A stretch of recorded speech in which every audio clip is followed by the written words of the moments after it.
Welcome to TNPSC with விடி shyness. இது மாதிரி 4 பகடைகள் கொடுத்துட்டு 3இன் எதிர்ப்பக்கம் காண்க அப்படின்னு கேட்டாங்க அப்படின்னா என்ன கொஸ்டின் கேட்கறாங்களோ அந்த நம்பர் எந்த பகடையில இருக்கு பாருங்க. இந்த பகடையில இருக்கு.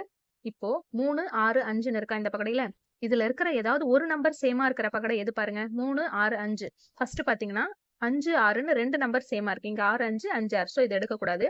இதுக்கும் இதையும் கம்பேர் பண்ணீங்கன்னா 2, 1, 4 இருக்கு. இங்க 3, 6, 5. ஸோ எதுவுமே சேமா இல்ல, எடுக்கக்கூடாது. 4, 1, 5. ஒரே ஒரு நம்பர் 5 மட்டும் சேமா இருக்கு. ஸோ இந்த பகடையும் இந்த பகடை மட்டும் தான் எடுக்கணும். இது ரெண்டுமே நம்ம எடுக்கக்கூடாது. ஸோ இந்த 2 நம்பர்ல சேமா இருக்கிற ஒரு நம்பர் இருக்கு இல்லையா, அதை கிளாக் வைஸ்ல எழுதணும். கிளாக் வைஸ்ல எழுதுங்க. 5, 6, 3. இந்த நம்பர் அதே மாதிரி கிளாக் வைஸ்ல எழுதுங்க. 5, 1, 4. ஸோ 3க்கு நேரா என்ன இருக்கு? 4. ஸோ 3ஓட எதிர்பக்கம் 4. ஆன்சர் 4. சப்போஸ் 6ஓட எதிர்பக்கம் கேட்டா 6க்கு நேரா என்ன இருக்கு? 1. 1 தான் ஆன்சர். 5ஓட எதிர்பக்கம் கேட்டா ஒரே நம்பரா இருக்கிறதுனால இதுல என்ன நம்பர் இல்லையோ அதுதான் ஆன்சர். 2ன்றது இல்ல. ஸோ 5ஓட எதிர்பக்கம் கேட்டா 2.